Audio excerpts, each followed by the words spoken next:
আচ্ছা, আজকে হচ্ছে এভিয়ারির এই সাইডের কাজ চলতেছে।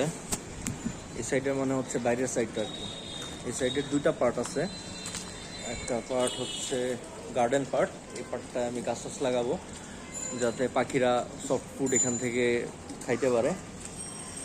আর এই সাইডটাতে আমি একটা চৌবাচ্চা রাখছি, যেটা আমি এখন ফিল করতেছি। একটা বায়োফ্লক টাইপের চৌবাচ্চা।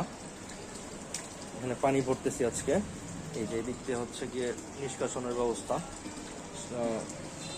চৌবাচ্চাটা হচ্ছে মাঝখানের দিকে স্লোপ আছে একটা, যাতে মাছ রাখলে মাছের ময়লাগুলো এদিক দিয়ে বের হয়ে যেতে পারে। তো আজকে এটা ট্যাঙ্কটা পূর্ণ করতেছি। এটা সম্ভবত 20 দিন রেখে দিতে হবে ডিটক্সিফাই হইতে। আজকে পানি দেওয়া শুরু করলাম। আর হচ্ছে এই সাইডে গার্ডেন সাইডটার দিকে প্রথমে মাটি দিছি এক স্তর, তারপরে তার উপরে গোবর দিছি এক স্তর, তারপর আবার মাটি দিছি, তার উপর হচ্ছে শাকসবজির ময়লা টয়লা এগুলো দিছি। এরপর আবার এক স্তর মাটি দিব, তারপর এক স্তর চা পাতি দিব, চিনি ছাড়া চা পাতি অবশ্যই। চা পাতি দিয়ে তারপর আরেক স্তর মাটি দিব। এটা এ পর্যন্ত হচ্ছে সবজিটা দেওয়া পর্যন্ত আছে, এরপর আর কিছু দেই নেই। এটা 2 দিন সম্ভবত ফেলে রাখবো, তারপরে এর উপর আরেক স্তূপ মাটি দিব। আর এইটা ফিল হইতে আর বেশিক্ষণ লাগবে না, ফিল হয়ে যাবে এখনই।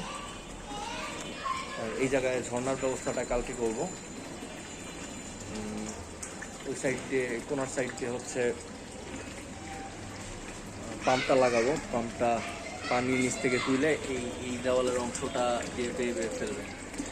আমি চাচ্ছি এই দেওয়ালগুলোর মধ্যে একটু শ্যাওলা হোক। প্ল্যান্ট করবো আমি, এখানে প্ল্যান্ট লাগাবো কিছু। আর এখানে হচ্ছে চিংড়ি রাখার প্ল্যান আছে, গাপ্পি রাখার প্ল্যান আছে। তেলাপিয়া রাখতে চাই, কিন্তু তেলাপিয়া তো গাপ্পি খায় ফেলবে, এর জন্য রাখতে পারতেছি না। এছাড়া ছোট ছোট মাছ রাখার প্ল্যান আছে। এছাড়া আমি আরেকটা ট্যাঙ্ক বানাবো, যেটার মধ্যে আমি তেলাপিয়া রাখবো।